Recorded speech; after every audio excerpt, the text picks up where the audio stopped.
dentro desse contexto, né, uma mesa bastante ampla de debate. A gente está com vários participantes aqui, então eu vou pedir desculpas para vocês caso a gente tenha que, durante o debate, agilizar um pouquinho mais, até para a gente poder terminar no prazo aqui, por conta, né, desses compromissos de voo de alguns dos nossos participantes, considerando o atraso. A gente montou uma mesa que traz um pouco dessas experiências para a gente, e vamos ter um debate bem interessante aí nessa linha. A gente tem a participação, e aí eu vou convidar já todo mundo para compor aqui a nossa mesa, sabendo que eu vou ter que ficar de pé, porque o nosso pessoal da produção que já avisou que são só 6 poltronas que estão reservadas para os nossos convidados, e o moderador aqui fica de pé. A Daniele Gomiero. A Daniele é diretora de comunicação corporativa da Claro e vice-presidente de projetos do Instituto Claro. Então, Dani, peço uma salva de palmas para ela. Obrigado pela presença. Convido também a Lia Glass. A Lia é gerente sênior de educação da Fundação Telefônica Vivo. Lia, peço uma salva de palmas para ela também. Obrigado pela presença. Tanto a Lia quanto a Daniela foram 2 pessoas que me ajudaram muito aqui na montagem desse painel. Conversei com elas antes e foi uma aula que eu tive com elas. Então, espero poder corresponder à altura. Convido também a Marise de Luca, que é líder de conectividade do Grupo Mulheres do Brasil. Marise já veio com torcida, inclusive. Isso é uma coisa ótima, né? Temos aqui a Milene Franco Pereira, que é gerente sênior de relações governamentais da Qualcomm. Milene, muito obrigado pela presença. Peço uma salva de palmas para ela. E aí convido o Thales Gomes, que é coordenador jurídico e de parcerias públicas do CIEB. O CIEB foi citado aqui desde o começo da manhã como uma das principais iniciativas aí voltadas para a área de educação conectada. O Thales vai explicar um pouquinho mais o que eles fazem. E a gente repete aqui a participação do Márcio Couto, que é diretor de ESG da TIM Brasil. Márcio, por gentileza, se junte à nossa mesa de debatedores. Segunda coisa que me deixou muito satisfeito nesse evento, que é uma dificuldade imensa que a gente tem em eventos de tecnologia, ter uma boa participação, uma boa representatividade de mulheres. Nesse evento isso não foi um problema, então uma salva de palmas a todas elas que mostram que estão aí na linha de frente do desenvolvimento das ideias e dos fazeres da educação conectada. Na área de telecomunicações é difícil, mas aqui felizmente não foi, então a gente fica muito feliz com isso. Bom, gente, eu vou dar a oportunidade para que cada um fale brevemente sobre a sua atuação, sobre a sua agenda, para que todo mundo tenha um conhecimento um pouco mais amplo sobre né, como que cada um desses atores que estão aqui representados tem atuado nessa frente. Começando contigo então, Daniele, pediria para que você falasse um pouquinho sobre a Claro, sobre as iniciativas do Instituto Claro nessa frente de educação. Vamos lá, boa tarde pessoal, boa tarde aos meus colegas aqui. Primeiro que eu estou super feliz com o convite, falei para você no dia que a gente conversou, porque é muito importante realmente a gente colocar isso na pauta, né, na pauta do nosso setor. É muito bom a gente estar aqui discutindo isso numa terça-feira, né, e falando sobre algo que não está em lugar comum, que é a educação. E a educação é o que transforma o nosso país, não tem como fugir disso. Então, não tem como a gente achar um outro caminho, né? Então, que bom que a gente está aqui falando sobre isso, né? Eu estou aqui representando a Claro, o Instituto Claro. A gente, rapidamente aqui, só para contextualizar vocês, a gente tem, obviamente, ali como missão a conexão, né? E a gente está falando sobre educação conectada, né? A gente tem isso na nossa missão, tem isso no nosso DNA. A gente trabalha muitos anos por uma educação conectada, posso assim dizer, e obviamente temos muitos desafios, né? Mas a Claro está lá há 20 anos, então só para vocês saberem, né? A gente existe como instituto há 21 anos, agora em abril a gente completa 21 anos. A gente vem de uma história onde, desde o início, né, do nascimento do Instituto, a gente direcionou todos os nossos investimentos, todos os nossos esforços para a educação. com essa visão, né, de como a gente então leva uma educação, na verdade promove uma educação de qualidade, uma educação conectada, o acesso, isso sempre esteve no core do Instituto também. Eu gosto de fazer um elo, né, que é a missão da Claro é conectar para uma vida mais divertida e produtiva. A missão do Instituto é conectar para um futuro melhor. E quando a gente fala dessa conexão, a gente está falando de qualidade de vida, a gente está falando de educação, a gente está falando de transformação, a gente está falando de aproximação. Não é necessariamente a conexão fibra, cabo, né, que a gente tem ali, né, que está no nosso imaginário, né? É uma conexão de aproximação. Então, nada mais importante para a gente do que investir na educação brasileira. A gente faz isso de algumas formas, né? A gente faz isso desde 2011, e isso acho que é legal, é um case bacana, eu estava vendo o case anterior, que eu achei bem interessante, e a gente, desde 2011, a gente tem uma iniciativa que chama EduConexão. A gente foi entender quais eram as dificuldades das escolas públicas, porque vinha, né, muito em diagnósticos essa dificuldade de acesso, essa dificuldade de capacitação, de conhecimento. E aí a gente desenhou, junto com um parceiro técnico, que é o Instituto Crescer, talvez alguns de vocês até conheçam, a gente desenhou junto com eles uma solução para essas escolas públicas, pensando na capacitação dos educadores, porque tinha uma questão de acesso, que era um problema, mas também tinha uma questão de capacitação dos educadores, dos nossos professores, em como utilizar a tecnologia. E a gente desenhou essa iniciativa considerando, então, a formação desses educadores, levar o acesso, né, deixar o acesso nessas escolas públicas. E aí a gente também identificou nesse processo, e a gente foi aprendendo com isso, que não era deixar na sala, quando a gente deixava, olha, vai lá, nosso técnico, instala na escola, geralmente ia para a sala da diretora. E a questão não era a sala da diretora, era o acesso dos alunos. Então, a gente foi ajustando, foi entendendo e foi adaptando a iniciativa. Porque o acesso é para os professores, o acesso é para os alunos, né? São escolas que estão, muitas vezes, em regiões vulneráveis e que precisam desse acesso, é onde o aluno ele tem... ali é onde ele encontra a possibilidade, de fato, de se conectar, né? E aí a gente faz isso com o poder. Por que eu gosto de contar e já abrir falando desse caso? Porque o que eu percebo, né, é a força dos poderes. Então a gente faz isso por meio do poder privado, a gente faz isso junto com uma organização não governamental, que é um Instituto Crescer, e a gente faz isso com o poder público. E aí eu talvez já adiante aqui algumas questões que talvez a gente discuta um pouco mais para frente, Samuel, pessoal, que essa união de poderes é o que de fato vai fazer a transformação acontecer. Então, o EduConexão, ele vem com essa proposta, para vocês terem uma ideia, a gente já formou mais de 3.000 professores da rede de ensino fundamental, a gente já levou acesso para mais de 2.000 escolas em mais de 20 estados e já formamos, por meio dessa capacitação, mais de 80.000 alunos, né? Mais de 80.000 alunos foram beneficiados.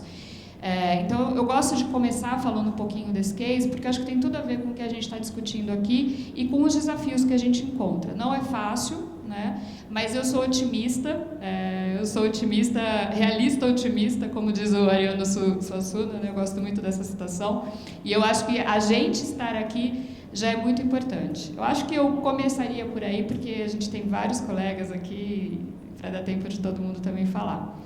Acho que é isso. Legal, obrigado, Dani. A gente vai explorar esses pontos aqui que você colocou, mas eu já desfez uma imagem que tinha na minha cabeça, que essas iniciativas eram de pouco impacto. Quando você está falando de 3.000 professores, 2.000 escolas, 80.000 alunos, não é pouco impacto, né? Então, assim, já teve um impacto bem significativo, né? E já vou ter que refazer aqui algumas premissas que eu tinha assumido aqui. Lia, fala um pouquinho sobre as iniciativas da Vivo nessa frente. Bom, boa tarde. Eu também queria te agradecer pelo convite. Foi, como a Daniela disse, é muito bom estar num evento discutindo educação, numa terça, com a sala lotada, né? Então, acho que já é emblemático. Bom, a Fundação Telefônica Vivo e a Vivo tem no seu DNA olhar também para a questão da conexão e da tecnologia, olhando para um Brasil que precisa ser cada vez mais digital e que isso começa com uma escola pública de qualidade para todos, né? Então, a Fundação Telefônica Vivo vem há 23 anos atuando nessa questão, olhando para a educação pública e como é que essa educação ela pode ser cada vez mais inovadora, ao mesmo tempo em que ela dá conta das demandas que são mais estruturantes.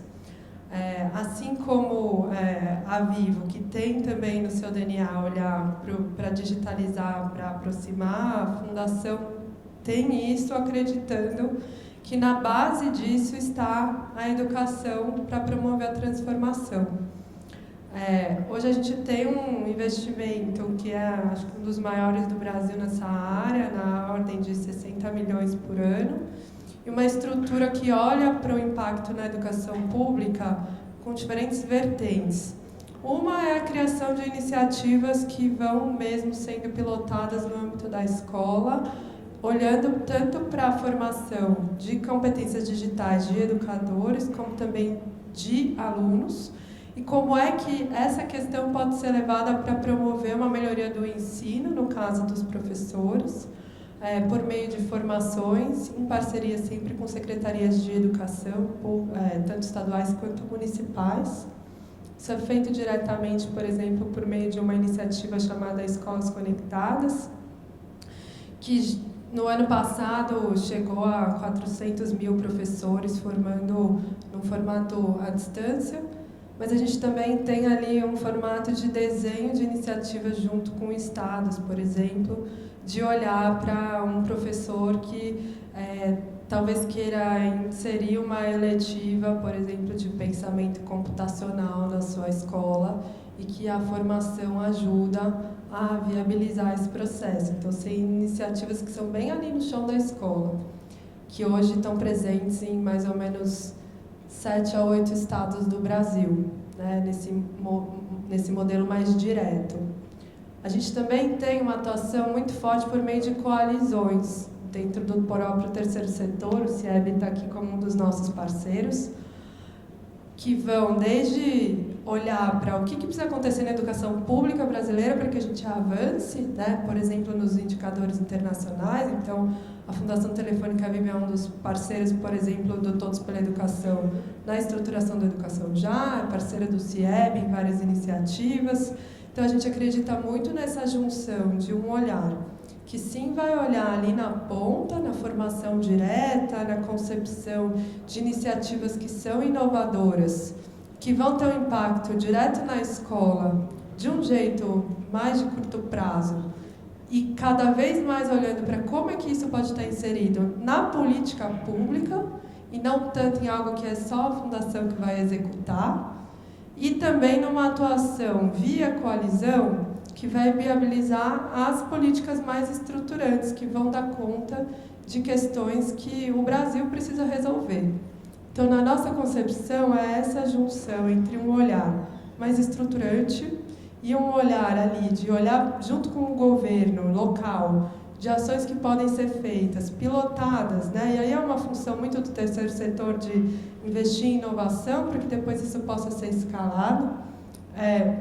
E a união dessas questões para que a gente ajude a ter respostas para trazer uma escola muito mais equitativa do ponto de vista de qualidade para todos, sabendo que a tecnologia tem uma função nesse momento, principalmente nesse contexto pós-pandemia. Legal que você trouxe essa, que eu acho que é uma coisa que vai permear todas as falas desse evento, né?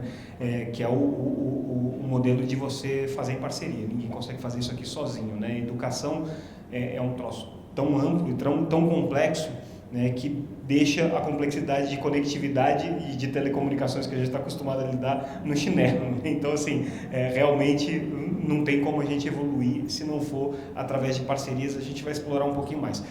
Eu vou pular a Marise agora, para a gente só concluir a rodada das operadoras, e daí depois a gente entra nas iniciativas, depois na parte de tecnologia com a Milene. Então, Márcio, você já falou no painel anterior, já deu alguns elementos aí de atuação da TIM, mas eu queria que você agora falasse especificamente com relação ao Instituto, né, as iniciativas que vocês têm desenvolvido, não é de agora, né, já tem um bom tempo, né, o que te pareceu nesse período mais efetivo, o que dá mais orgulho, né, de contar? Obrigado, Samuel. Bom, mais uma vez, boa tarde a todos. Boa tarde, meus colegas aqui de debate. Obrigado, Samuel, pelo convite. Agora eu estou com o chapéu de diretor executivo do Instituto TIM, não de executivo da própria TIM Brasil. Tá? O Instituto TIM ele foi criado em 2013, apesar do Grupo TIM estar desde o início da privatização da Telebrás, de 98 para cá. Tá? As iniciativas de investimento social eram descentralizadas dentro do grupo. Em 2013 nós criamos o Instituto para centralizar todo o investimento social aqui no Brasil, e na missão do Instituto nós entramos diretamente como promover e democratizar ciência, tecnologia e inovação. Tá? A gente buscou ter um modelo que nós não nos misturássemos com o core da TIM, essa TIM prestadora de serviço. Então o Instituto ele não trabalha com a conexão, vamos dizer assim, mas ele trabalha com a aplicação sobre essa conexão, esse é o nosso grande ponto. Isso nos levou a trazer, logo no primeiro ano, né, um projeto junto com a Universidade de Harvard, que foi o Círculo da Matemática para o Brasil. Né? A gente achava que, para você promover ciência e tecnologia nesse país, você tinha que começar de base no Fundamental 1, desenvolvendo o gosto pela matemática. E matemática, assim, para muitos alunos era aquela coisa chata do dia a dia. Então nós trouxemos uma metodologia lúdica, né? Formamos professores, impactamos mais de 700 mil pessoas aqui no Brasil, né? Fizemos um curso, atuamos na formação dos professores, que para isso a gente era a forma básica, né? A base desse projeto, para poder começar a formar essa base, que depois a gente poderia aproveitar essa base matemática em outros projetos de STEM, quando viesse no ensino fundamental 2, quando viesse no ensino médio e na própria graduação. Isso nos fez ter uma estrutura de projetos exatamente nessa cadeia, uma visão nessa cadeia.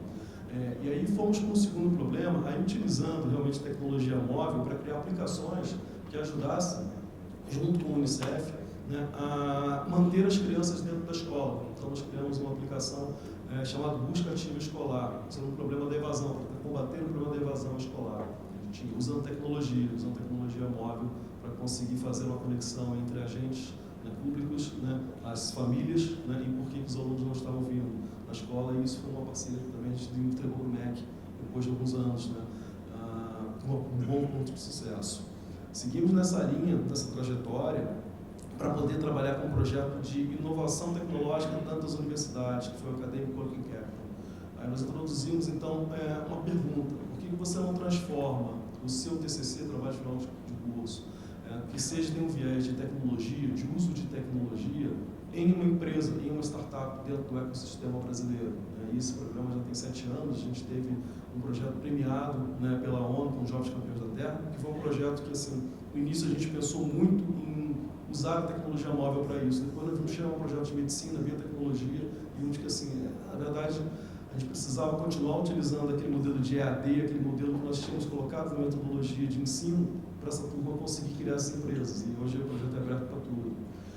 Como eu falei no painel anterior, a gente criou o Team Tech também no início do Instituto TIM, que é uma plataforma de ensino à distância. O ensino à distância, na hora, associada a promover a integração de pessoas no mercado de trabalho.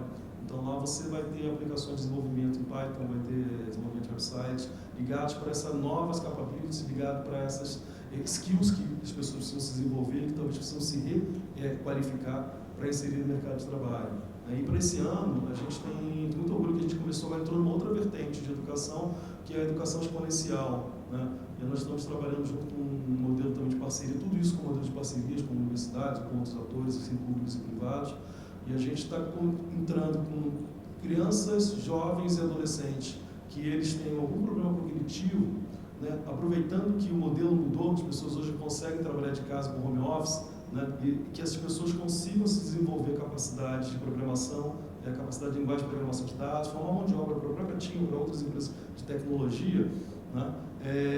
onde elas não tinham essa oportunidade por limitações de movimento ou que não tinham um programa efetivamente de conteúdo, né, e dedicado para elas poderem aprender esse ensino. Então, ou seja, ao longo desde 2013 para cá, o Instituto ele tem sempre se posicionado no uso da conectividade, em desenvolvimento de soluções, né, e não em prover a conectividade. Essa acho que é uma diferença que eu tenho dos nossos colegas e dos outros institutos. A gente atua de forma complementar e está muito em linha com o painel que a gente está falando aqui hoje. Quer dizer, e além de simplesmente conectar a escola, mas pensar em todo esse conjunto de conteúdos e aplicações que vão ser necessários para as pessoas que vão ter a conectividade fazerem uso daquilo, né, nessa linha que tem sido a atuação de vocês.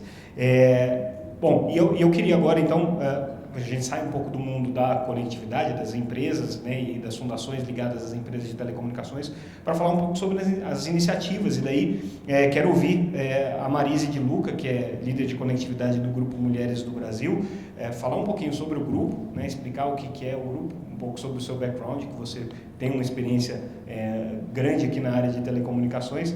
Não gosta que a gente chame você de professora, mas enfim, quem está metido com educação vai ser chamado de professor sempre. Então, Marise, conta pra gente um pouquinho sobre o grupo. Boa tarde a todos e todas. Samuel, mais uma vez, obrigada pelo convite. Não é que eu não gosto, não, é que eu falei assim que é interessante que depois que eu comecei a transitar nesse meio, sempre me chamam de professora, né? Eu vou parar de dizer que eu não sou professora, tá? Porque eu vejo que as pessoas gostam, elas falam isso elogiosamente. Então, eu vou me dar o direito de ser chamada de professora, porque eu acho que eu não tenho. Mas vamos lá, é isso, né? Eu venho de toda a minha vida profissional em tecnologia de informação e telecom. Eu entrei em telecom no ano 2000 e trabalhei em várias operadoras, provedores, então esse mundo para mim é bastante familiar. E no Grupo Mulheres do Brasil eu entrei em 2017 e aí eu vou, contando do grupo, eu vou falar um pouquinho o que é que eu tenho feito lá dentro, tá? O Grupo Mulheres do Brasil, para quem não conhece, grupomulheresdobrasil.org.br, tem quase 105 mil mulheres nesse grupo, geograficamente espalhadas em 150 núcleos, tanto no Brasil quanto no mundo. Então, assim, são mulheres brasileiras trabalhando em projetos para o bem do Brasil. E separados e divididos, organizados também em 21 comitês temáticos. Então, eu sou líder do Comitê Mundo Digital e mais do grupo de conectividade. É um grupo suprapartidário, a nossa presidente de honra, Luísa Helena Trajano, e como ela mesma diz, o nosso partido é o Brasil. Então, ele nasceu em 2013, aqui em Brasília, onde 40 mulheres se reuniram para discutir como reunir esforços, como engajar a sociedade civil nas melhorias que o país precisa. E daí elas chegaram, elas gostaram tanto da reunião que elas falaram, não, isso aqui precisa continuar. Então, de 40 para 105 mil, aí estamos. E eu acho que para eu explicar o Grupo Mulheres do Brasil, hoje em dia é fácil, porque o ano passado eu acredito que todos puderam ver o movimento Unidos pela Vacina. Unidos pela Vacina, quando não tinha vacina ainda, e a Luísa Helena Trajano tomou a frente, ela falou, tá bom, comprar vacina a gente não vai comprar. Comprar vacina é o governo que compra, mas a gente pode usar a capilaridade do grupo e nós vamos vacinar a população até setembro. E aí todo mundo diz para ela, quer dizer, ninguém diz para ela, você é maluca, claro, todo mundo é educado, não pergunta assim, mas disseram para ela, você não tem medo de que dê errado? Ela falou, não, eu tenho medo de não fazer nada. E se der errado, a gente conserta, a gente vai lá e muda e faz de novo.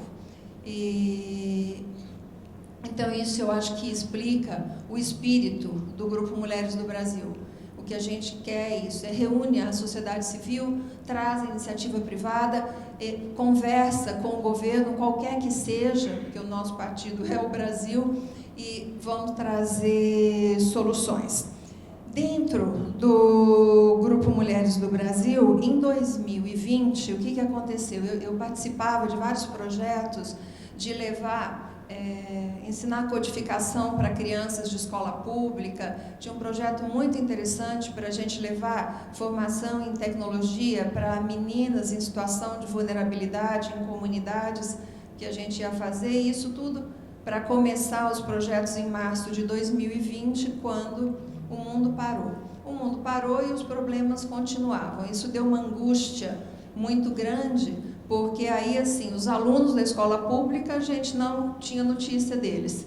As diretoras e os professores, a gente conseguia falar com elas e elas estavam aos prantos porque os planos tinham ido abaixo. A diretora, me lembro, chorando, ela dizia assim, está tudo perdido. E eu dizia, não, espera um pouquinho, né? Já nos ensinaram dizendo que enquanto a gente está vivo, não tem nada perdido, vamos lá. Vamos ver. E aí nós começamos a ajudar os professores que da noite para o dia também tinham que dar aula online. Muitas vezes tudo que elas tinham é um celular com uma internet bastante precária em suas casas. Estou falando dos professores, para não dizer dos alunos, que os alunos, assim, nas casas em que tinham um celular, às vezes esse celular chegava em casa às 11 da noite, porque essas pessoas tiveram que continuar a trabalhar. E às 11 da noite, a professora, a 1h da manhã, tinha que falar com o aluno, porque era a hora que ele tinha um celular, se tivesse internet. Então, com isso, vendo essa realidade, realmente bateu um desespero, sabe? Dizendo assim, não, a gente não pode ficar sentado em casa, porque aqui, assim, tá bom, em casa eu faço aula, eu assisto live, eu assisto... peço comida, faço curso, faço reunião. Eu trabalhando em TI há 20 anos, a minha vida já era virtual, então para mim não mudou nada, passar o dia fazendo call, usando, só mudou que aí era o Zoom, não eram os outros que eu usava antes. Para mim isso era fácil. E aí nós falamos, não, vamos falar de conectividade, porque é isso que está faltando.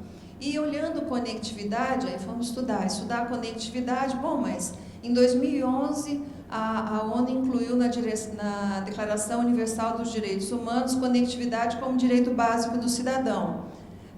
Aqui no Marco Civil da Internet está dizendo que conectividade é necessária para o 2014, necessário para o exercício da cidadania. Tá, e para onde vamos? Então a gente falou, bom, vamos falar de conectividade, primeiro começar com conectividade universal. Tudo bem, os alunos estão sem aula, as professoras estão lá desesperadas, mas assim, conectividade universal, precisa começar mais básico. E quando eu falo conectividade universal, ninguém tem uma ilusão de que na maternidade alguém vai te dar um chip ilimitado para o resto da vida. Não é isso. O que a gente chama de conectividade universal, e eu acho que isso é bastante bom, fica uma dica aqui, quando a gente ouve falar, por exemplo, de um programa de transformação digital do Brasil, o que eu acho bárbaro. Agora, eu gostaria que todas as vezes que eu entrasse para acessar uma aplicação do IGOV, não consumisse meu plano de dados. Isso, para mim, é conectividade universal. Todas as repartições públicas tivessem um Wi-Fi gratuito. No transporte público, tivesse um Wi-Fi gratuito. Que a gente tivesse um Wi-Fi, tudo bem que se a gente vai pôr na praça, mas quem sabe na escola perto da praça, para que o entorno seja beneficiado. Então, é disso que a gente fala nas unidades básicas de saúde. Gente, em 2020, para você deixar de ser invisível ou para você ser pobre, você tinha que entrar num site. Para se declarar pobre e pedir auxílio emergencial, era preciso conectividade, precisava entrar num site. Então, a gente começou a olhar políticas públicas, fizemos a gente chama um observatório de políticas públicas, programas públicos, onde a gente começou a estudar, falar, e de repente eu viro professora para falar de conectividade na educação. Por quê?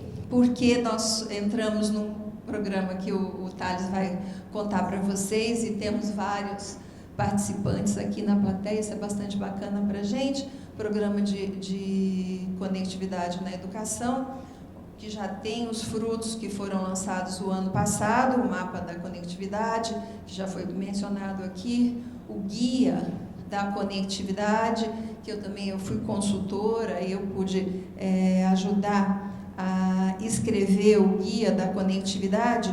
E o que a gente está lançando, o que eu tenho para contar para vocês de novo deste ano? O sucesso do Unidos pela Vacina, a decorrência imediata dele era assim: vamos fazer isso para a educação? E aí todo mundo me falava, né, me chamavam: Marise, vocês estão olhando conectividade, então vamos repetir para a educação. Eu falava: gente, espera um pouquinho, os projetos são diferentes.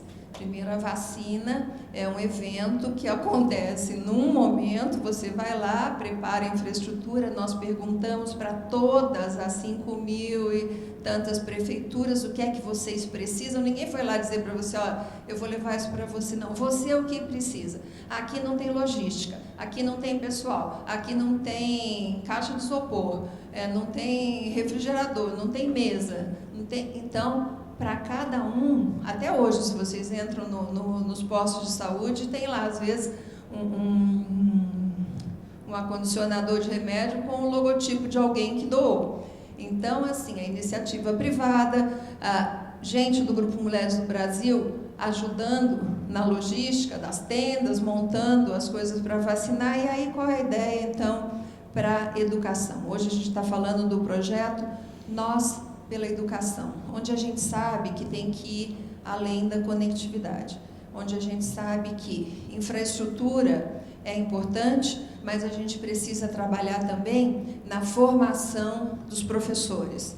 Então, também tem uma melhoria de currículo dos professores, onde a gente olha para os alunos, como é que a gente melhora a qualidade da educação com equidade, com igualdade e equidade e qualidade para reduzir a evasão.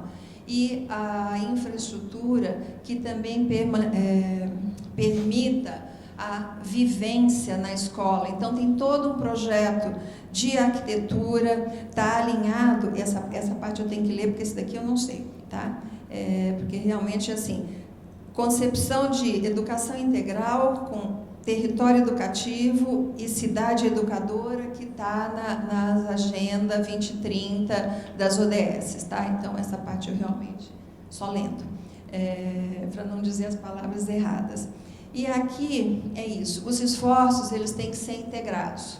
Então, é com os alunos, é com os professores, é com a arquitetura, e esse projeto a gente vai começar um piloto em Taboão da Serra, o município do estado de São Paulo, com a rede municipal. Eles têm 60 escolas e vamos trabalhar assim, em arquitetura, em conectividade, falando com os conselhos municipais de educação e perguntando.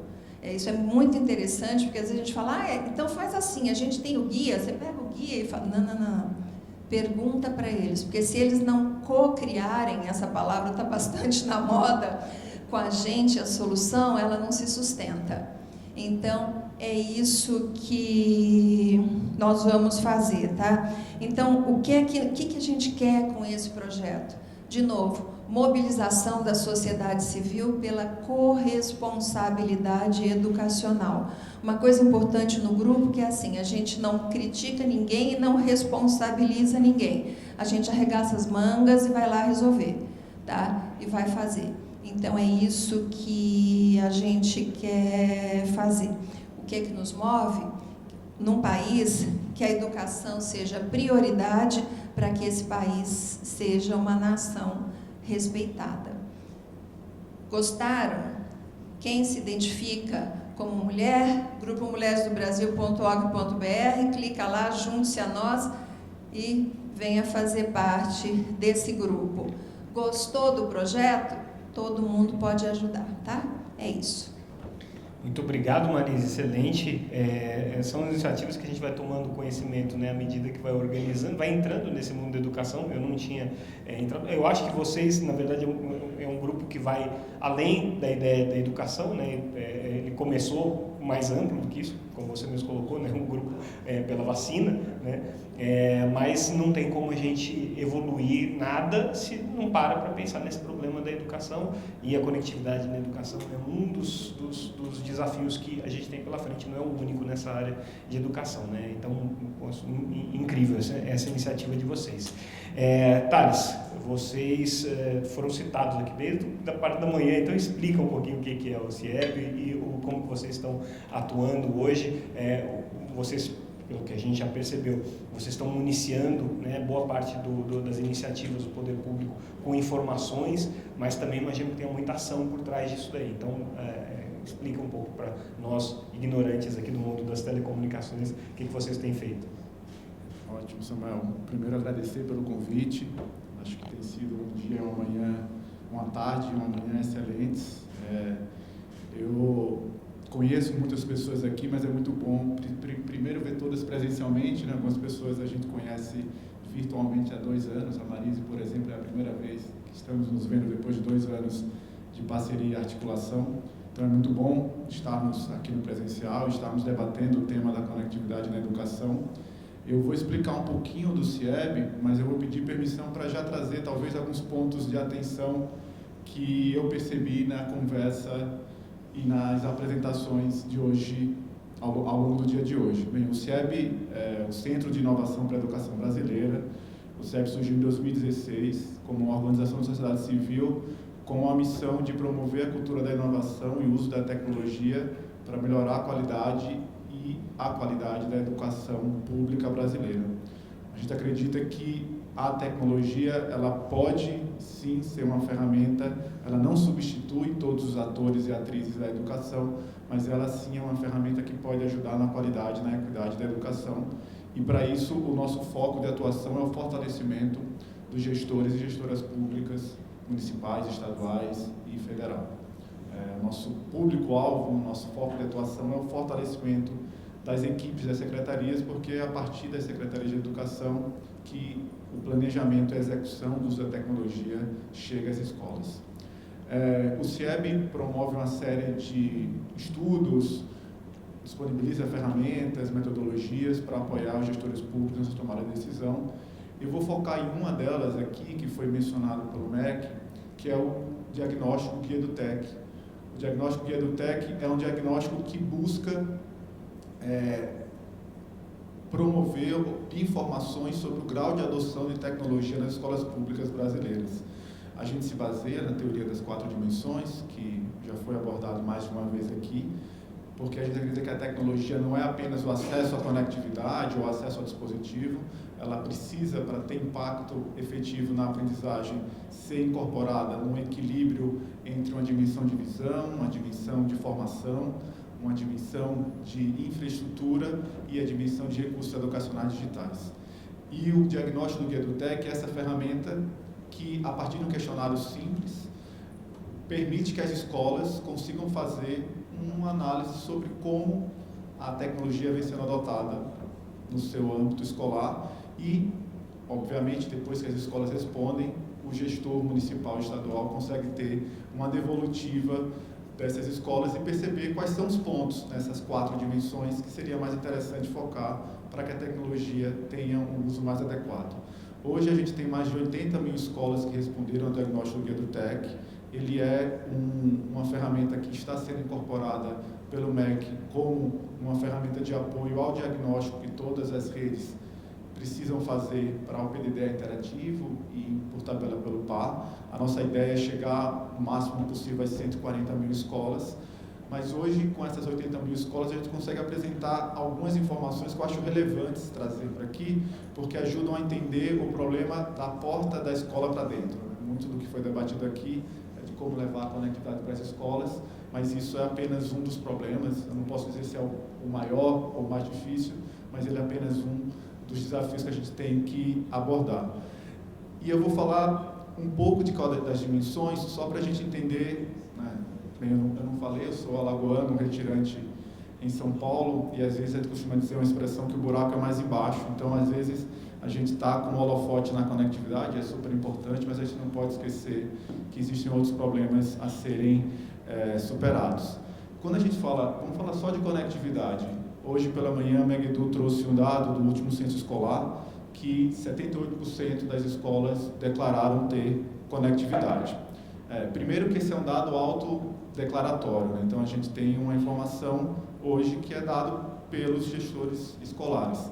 Mas se você for no censo escolar, existe uma outra pergunta que é: qual é o percentual de utilização de internet pelos alunos? E se você vai para essa pergunta, você chega a um percentual que vai de 28% a 30%. Então, a internet chega na escola para 78% das pessoas que responderam. Mas quando eu pergunto pelo uso na sala de aula, eu abaixo para 28%.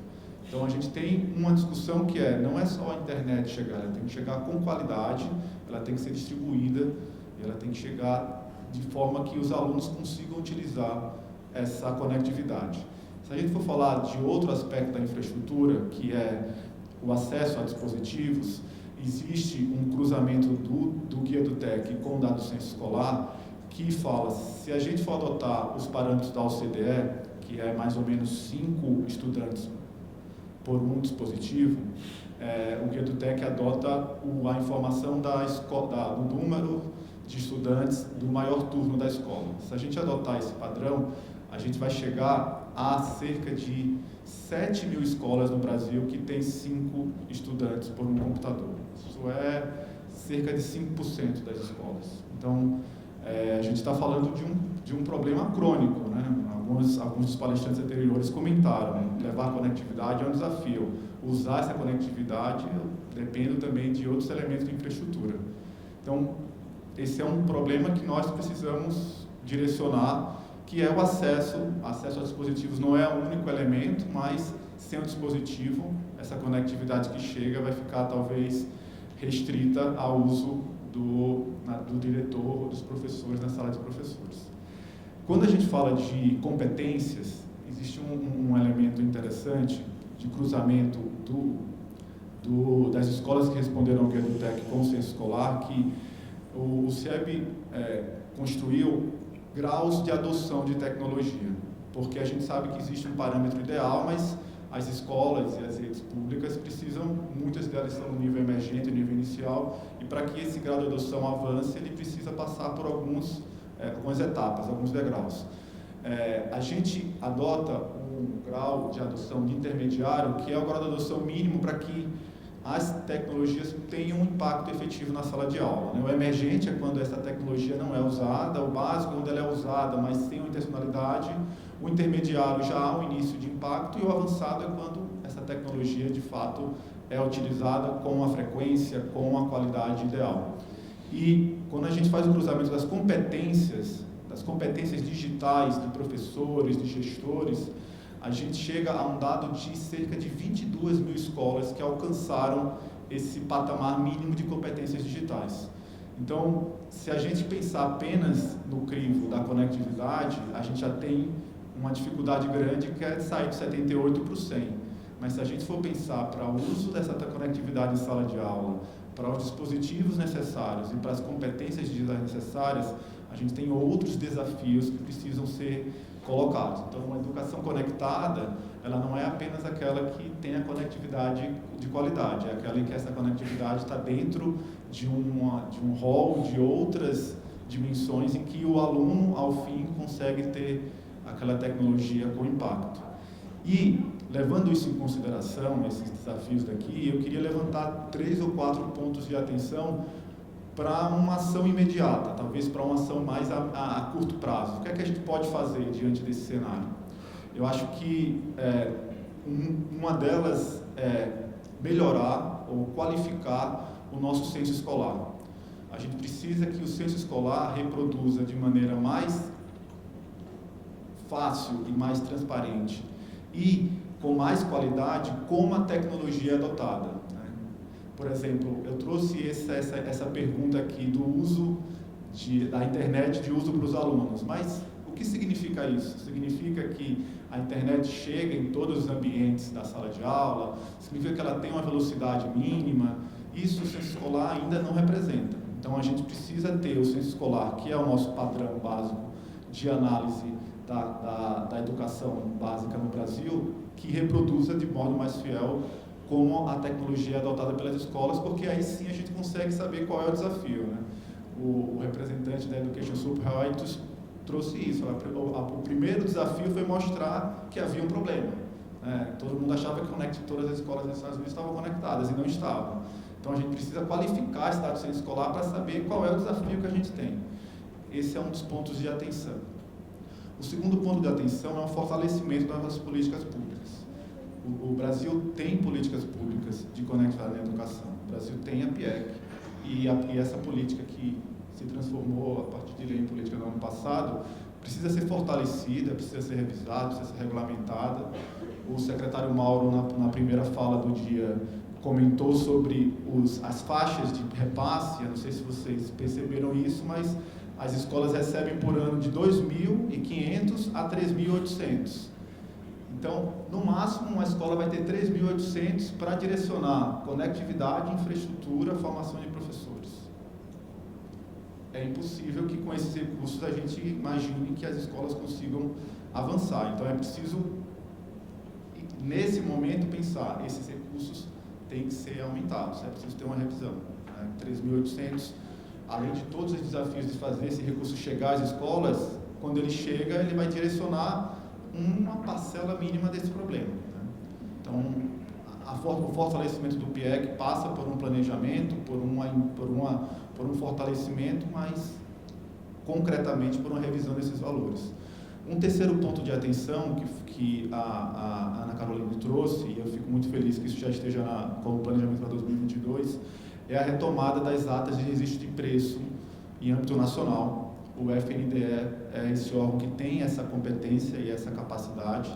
Essas atas de registro de preços são importantes porque nós temos 5.500 secretarias municipais de educação que não têm conhecimento necessário para fazer uma especificação de uma tecnologia, para fazer uma compra de um dispositivo. A gente viu que estamos falando de tecnologias disruptivas aqui. Esperar que um município de até 5.000 habitantes consiga fazer uma especificação, lançar um edital, ter a concorrência necessária para contratar, é exigir demais deles. Então, essas datas de preço sempre nacional ajudam não só as secretarias municipais a passarem por esse problema inicial de especificação e precificação, mas a também, e aí eu não sei se o representante do TCU está aqui, a ajudar a não ter questionamentos posteriores para essas contratações, porque eu tenho uma contratação do FNDE, que passou por todos os controles do CGU e TCU, e os municípios só fazem adesão a essa ata. Então, a falta de um ato de registro de preços para compras de dispositivos nesse momento é um gargalo e uma dificuldade que as secretarias municipais e estaduais estão enfrentando. E para concluir, os outros dois pontos de atenção, né? Eu falei, o último ponto de atenção, eu falei de 3 aqui, né? Fortalecimento da PIEC, atas de registro de preço, censo escolar, e o último é a lei da conectividade, a lei 14172. Eu tenho muita dificuldade em explicar para o meu filho de 7 anos, terei muita dificuldade em explicar para o meu filho de 7 anos que em 2022 o Brasil teve 3,5 bilhões de reais e a gente não conseguiu ou não conseguirá, se nós não tivermos um esforço republicano e conjunto para fazer com que esses recursos sejam de fato aplicados. Pode não ser o melhor cenário, pode não ser a melhor política, mas talvez seja a primeira vez na história do Brasil que a gente tem recursos disponíveis nas secretarias de educação. Desde o dia 16 de março, nós temos 3,5 bilhões de reais, sendo 1,6 bilhões para compra de dispositivos portáteis, 1,3 para dados móveis, 380 milhões para conectividade de escolas e 115 milhões repassados para municípios. Não sei se teremos uma outra janela de oportunidade como essa. E se não houver um esforço conjunto, e aqui é um esforço conjunto, de todos os órgãos do poder público, de todos os parceiros da iniciativa privada, de todo o ecossistema educacional, a gente vai perder uma oportunidade que eu vou ter dificuldade em explicar para o meu filho que eu não consegui ajudar a superá-lo. Então, eu acho que esse último ponto, talvez para mim, é o que causa mais uma preocupação maior, porque sempre foi uma dificuldade buscar orçamento, buscar recursos, e a gente tem esses recursos e a gente, de algum modo, precisa encontrar uma solução para que isso seja aplicado nesse momento e a gente diminua esse gap que eu comentei no início da minha fala. Legal, Thales. Assim, eu acho que esses pontos que você colocou, só eles davam para a gente montar um dia inteiro de painel aqui. Eu vou ter muita dificuldade para explicar muitas coisas para o meu filho, não só esses 3,5 bilhões aí. Já está difícil explicar algumas coisas, mas tudo bem, a gente segue em frente. Aí agora, Milene, eu vou passar a palavra para você. Imagino que você esteja com uma apresentaçãozinha, você vai querer projetar ela mesmo assim? Tá, então eu vou pedir só para o Thales e para o Márcio se deslocarem ou ficarem aqui na primeira fila ou darem um espacinho só para não interferir na apresentação. Obrigado, Milene.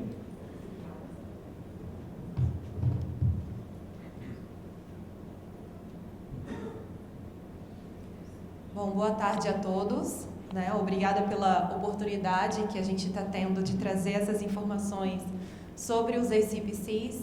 Então, as informações que eu vou trazer aqui hoje talvez sejam desconhecidas de muita gente e é uma tecnologia que vai fazer muita diferença para muitos problemas que foram apresentados aqui. Tá? Então, o meu nome é Milene, eu trabalho na Qualcomm, sou gerente sênior de relações governamentais. Então, fico aqui em Brasília e a gente está à disposição para estender esse assunto, tá bom? Então, vamos lá. A Qualcomm, deixa eu voltar aqui. Bom, quem que é a Qualcomm, né? A Qualcomm é uma desenvolvedora de tecnologias móveis, tá? Com mais de 35 anos de atuação. Então, tudo que nós inventamos transforma não só a vida das pessoas, como também diferentes indústrias. Hoje eu vou focar aqui na parte dos ACPCs para educação, pelo tema, mas com as características que eu vou apresentar, a gente vai ver que não é só para educação esse dispositivo, tá bom? Então, a Qualcomm, ela esteve presente no desenvolvimento do 2G, do 3G, do 4G, conectando pessoas, e agora também no 5G, onde a gente vai ter essa revolução, né? Esse alcance que vai extrapolar o que a gente já conhece em termos de conectividade. Então, a gente pode até ver na imagem que ele vem evoluindo os telefones, né? Que muitos de nós usamos nos últimos anos, e o 5G ele representa muito mais que isso, incluindo smartphones e computadores, tá? Mas não restrito a eles. Então, para isso ser possível, né, a gente investe muito em desenvolvimento, em pesquisa e desenvolvimento, são mais de 75 bilhões de dólares até agora, tá? E com mais de 140 mil patentes. Então, talvez seja até por isso que, apesar da gente estar presente em tecnologias que todos nós utilizamos, muitos até não conhecem a Qualcomm, porque nós tratamos muito com os fornecedores dessa tecnologia, quem fabrica os produtos que utilizam essas tecnologias. Tá? Então, está com um probleminha a apresentação. Deixa eu ver se eu consigo deixar ela carregar. Ela deve estar pesada. Mas vamos lá. Conectividade é essencial. Acho que não tem mais como a gente dizer que não é. Né? Se alguém tinha alguma dúvida, nos últimos 2 anos a gente viu essa necessidade se potencializar. Então, a nossa produtividade, sociabilidade, resolução de problemas dependeu muito de conectividade nos últimos 2 anos, de forma muito abrupta, né? Então, muitas soluções tiveram que ser desenvolvidas muito rápido e dependentes de conectividade, e de conectividade boa, tá? Isso inclui a parte de educação, né, que não é recente essa preocupação com conectividade, como já foi apresentado aqui já há alguns anos. A gente tem projetos que são focados em levar conectividade para escolas, mas mais recentemente a gente tem conhecimento de projetos para levar o Wi-Fi para todas as escolas públicas. E nós consideramos importante essas iniciativas, inclusive o Wi-Fi é uma das tecnologias que a Qualcomm trabalha, tá? Mas nós acreditamos que utilizar as tecnologias móveis, expandir essa conectividade para a conectividade móvel é muito importante. E a gente está vendo isso se ampliar bastante, né, com as iniciativas que foram apresentadas aqui. Então, a gente tem a Lei 14.172, tem Internet Brasil, mas nós temos conversado muito com secretarias de educação também que estão buscando essa conectividade individualmente para os alunos, tá? Fornecendo conectividade patrocinada, né, junto com dispositivos. Então, essa é uma preocupação geral e forte, e que a gente não tem como não apoiar. Então, ali a gente tinha a conectividade restrita para o ambiente escolar, né? As iniciativas focando em levar essa conectividade. E quando a gente expande isso para a conectividade móvel, a gente aproveita a infraestrutura de tecnologias como 3G, 4G e 5G, né? Que nós já temos o cronograma definido, que foi apresentado aqui também. Tá? Então, é uma rede que ela extrapola o ambiente das escolas, né, podendo ser utilizado não só pelos estudantes, como também por professores, e trazendo benefícios também para a administração educacional. E qual é o dispositivo que a gente considera nesse ambiente, né, nessa configuração? Então, a gente tem a escola com Wi-Fi, mas nós também temos a conectividade além da escola, a conectividade móvel. E é nesse contexto que entram os ACPCs. Um ACPC, ele significa Always Connected Personal Computer. Então, é um computador pessoal que está sempre conectado. Então, eu vou até começar com a característica relacionada à conectividade, porque esse que é o diferencial que a gente queria destacar, não é o único, mas porque ele traz a conectividade móvel, então 4G embutida, né, no dispositivo, não apenas Wi-Fi, tá, mas também 4G, dentro do computador.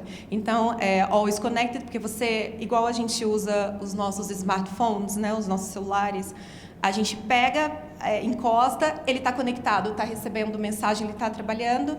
Então, é a mesma tecnologia que a gente já desenvolve e aplica em celulares para computadores. Tá?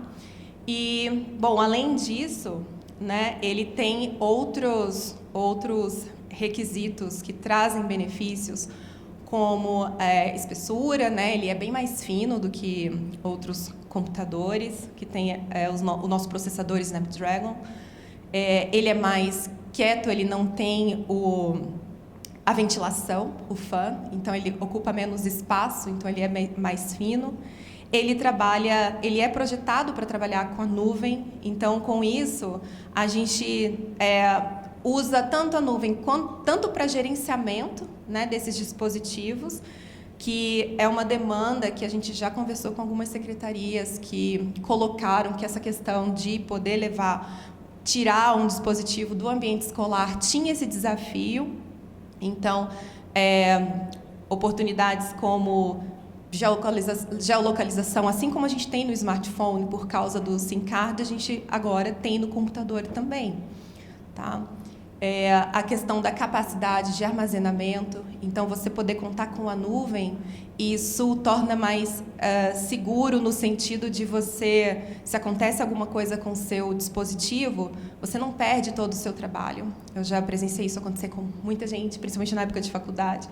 Então, se você tem essa capacidade na nuvem, então o computador, a partir do momento que algo acontece com ele, seja extraviado ou ele quebre, o trabalho ele está salvo, né? E o dispositivo ele é desativado remotamente, porque ele tem esse gerenciamento. Ok? Deixa eu ver. Além disso, a Qualcomm desenvolve tecnologias também relacionadas a... Opa! Não, aqui ainda. Tá? A áudio, vídeo, então a webcam, ela tem uma qualidade diferenciada de imagem. Tá? O display também tem uma qualidade boa. Tá? A questão de segurança também embutida nesse dispositivo, tá? Isso faz muita diferença. Então, porque no processador você também tem os requisitos de segurança dessa máquina. E a questão do SIM card, inclusive em alguns modelos, né, o dispositivo suporta os dois, ele pode ser embutido também. Então, ele não é de fácil remoção, né, que pode ser um problema dependendo do que acontece. Né? Você poder remover um SIM card com facilidade traz brechas de segurança. E, no caso de um dispositivo que tem o chip embutido, isso pode ser controlado. E, além disso, tem também requisitos de inteligência artificial, então, que são listadas aqui: reconhecimento de texto, ativação por voz, reconhecimento de voz, detecção. Então, várias tecnologias que a gente até já conhece nos smartphones também são possíveis por conta do Snapdragon, desse processador, né, nos personal computers também. Tá? Então, a tecnologia que a gente até já conhece sendo aprimorada e agora sendo levada também para notebooks. Okay? E esses notebooks, esses ACPCs, eles têm diferentes categorias para atender diferentes demandas. Então, pode ser que tenha um caso de uso que exija uma máquina mais robusta, né? Então, a gente tem a linha premium desses processadores. Tá? E tem uma versão intermediária e tem uma versão de entrada. Também todos contam com algum nível do que eu mencionei nos slides anteriores. Tá? Todos eles também contam com a questão da otimização de energia, tá? Que é um diferencial muito grande quando a gente pensa em aplicações fora de um ambiente físico, de um ambiente restrito, né? Se você sai para uma atividade em campo, por exemplo, na escola. Você vai e volta com o seu celular e espera poder usar uma aplicação lá sem a sua bateria cair. Com um notebook nem sempre isso é viável, né? Quem frequenta aeroporto, viaja, sabe que isso é um desafio. Você perder bateria, procurar saídas, né, de energia nos lugares que a gente passa. Então, esse é um outro problema que também é endereçado por conta do Snapdragon. Tá? Aqui é uma pena essa imagem não ter carregado, porque é uma sala de aula, mas ela mostra o contexto onde esse computador poderia estar inserido no meio de outras soluções que a Qualcomm também desenvolve. Tá? Aqui tem essa menina que aparece, ela não estava com os colegas, né? Ela entrou através de um óculos de realidade virtual, então ela estava participando virtualmente. Então, ela se via lá no meio da turma, mas ela estava usando tecnologia de realidade virtual para participar dessa vez. Tá? Então, tem os computadores, tem a lousa digital, né, que o Francisco, inclusive, mencionou mais cedo. Tá? E aí, nesse caso, muitas vezes tem a pergunta, mas a escola ou o governo iria adquirir cada um desses dispositivos, cada uma dessas soluções? Não. Esse tipo de solução, ele é oferecido via um contrato que é similar a uma internet das coisas como serviço, que é a IoT as a Service.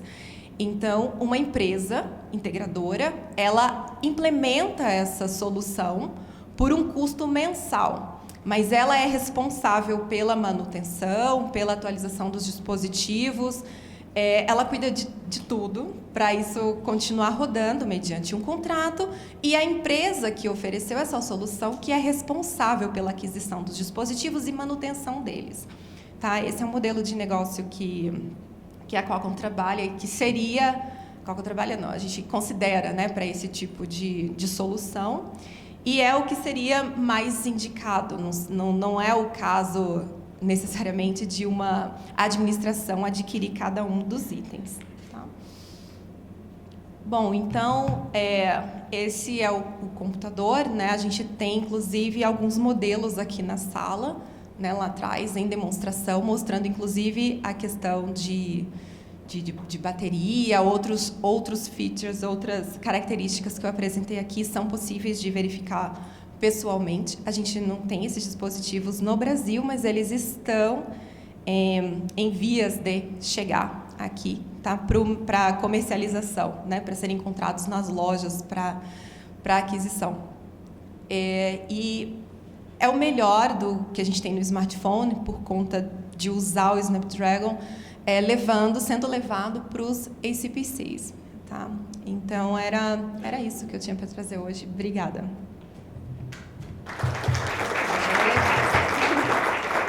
Volte para o seu lugar. Thales e Márcio também convocados aqui para voltarem para a nossa mesa de debates. Peço desculpas por esse deslocamento, tá, gente? É porque realmente a gente achou que o palco pudesse ficar um pouquinho mais alto aqui, mas o pé direito era meio baixo. Então, deu esse pequeno problema logístico aqui. Obrigado, Milene. A gente viu, então, perspectiva do que os institutos e as operadoras estão fazendo. A gente entendeu um pouco o que a sociedade civil organizada está fazendo com relação ao problema da educação conectada. Um exemplo excelente de como que a tecnologia pode ajudar, né, a resolver problemas, cria outros também, óbvio, né? Tecnologia é sempre um negócio muito desafiador, mas que é uma conta que tem que entrar, né, na equação, não tem a menor dúvida.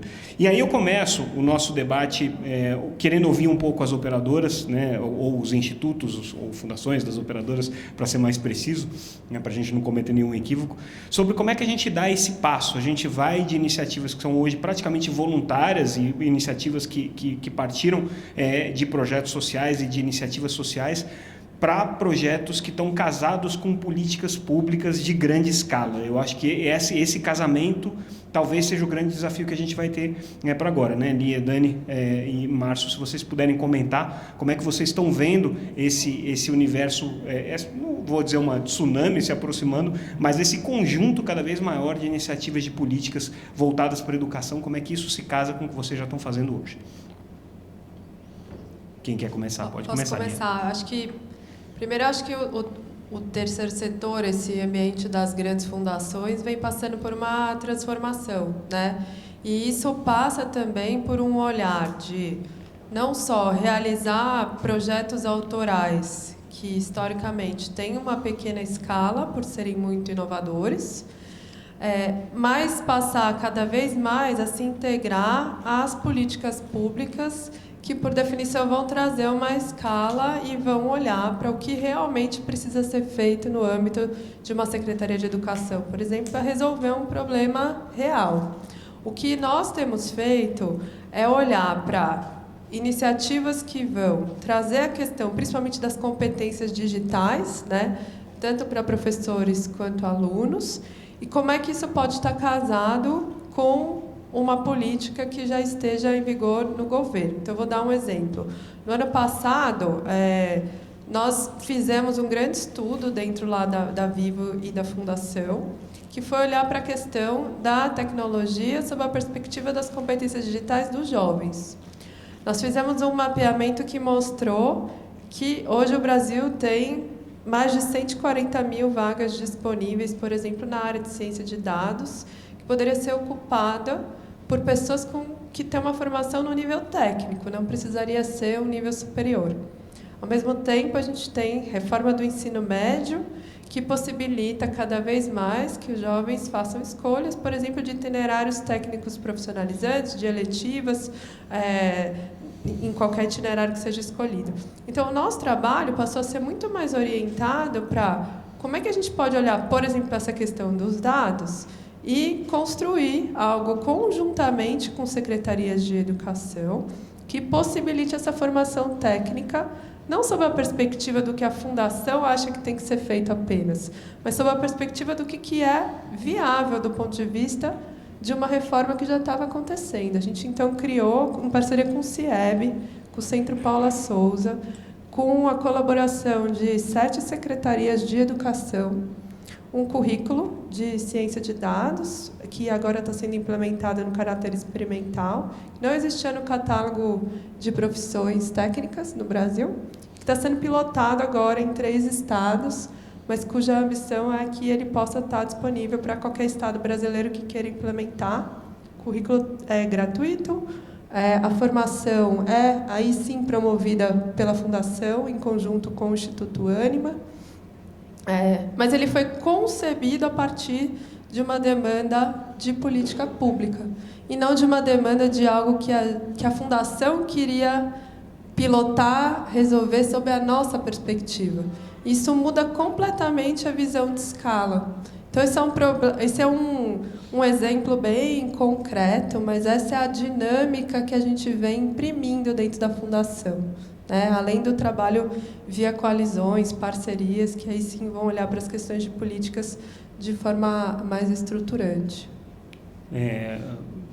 Dani, você quer comentar esse aspecto? Como é que você passa das iniciativas que vocês escolheram, que vocês desenharam, que vocês, né, escolheram os parceiros, para iniciativas que eventualmente vão precisar estar casadas com políticas públicas, ou que não necessariamente precisam estar casadas, mas que seria bom que tivessem, para que a gente não tenha dispersão de esforço, né, e de capacidade de operação?